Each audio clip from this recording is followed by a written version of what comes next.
देश के किसी भी कोने में अब ड्रोन उड़ाए जा सकेंगे। 10वीं क्लास का छात्र भी ड्रोन पायलट बन सकेगा। 15 दिन में उड्डयन विभाग उसे लाइसेंस देगा, जिससे वह 30,000 रूपए प्रति महीना कमा सकेगा। ये कहना है नागरिक उड्डयन मंत्री ज्योतिरादित्य सिंधिया का।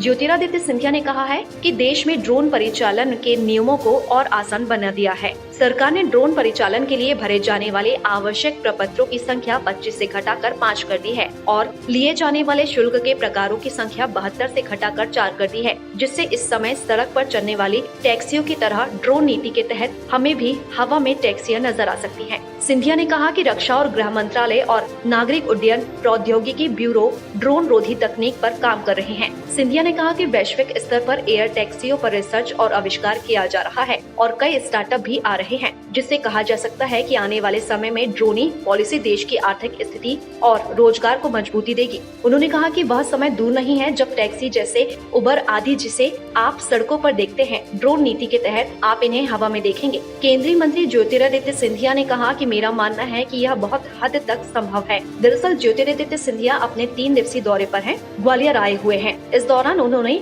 ग्वालियर में करीब 5,000 करोड़ के 34 प्रोजेक्टों की समीक्षा की है, जिसमें सबसे अहम प्रोजेक्ट उनके विभाग से जुड़े हुए ग्वालियर एयरपोर्ट के विस्तार का है। बड़े विमान आएंगे, कार्गो सर्विस रहेगी। 2023 तक एक फेज पूरा करने का लक्ष्य है। वहीं चंबल से ग्वालियर पानी लाया जाएगा। शहर में पानी के वितरण को लेकर DPR बन रही है। इसके साथ ही 2 फेज में ग्वालियर में 15 किलोमीटर की स्वर्ण रेखा नाले पर एलिवेटेड रोड बनेगी, जिसका शिलान्यास जल्द CM शिवराज सिंह चौहान के साथ वह करेंगे। इसके साथ ही ग्वालियर में मौजूद DRDE की लैब की शिफ्टिंग का काम शुरू हो गया है। साथ ही 250 करोड़ रुपए की लागत से रेलवे स्टेशन को ग्वालियर की कला और संस्कृति के हिसाब से डेवलप किया जाएगा। अक्टूबर में उसका भी शिलान्यास होगा। साथ ही JC मिल के 771 परिवारों को जल्द पट्टे मिलेंगे।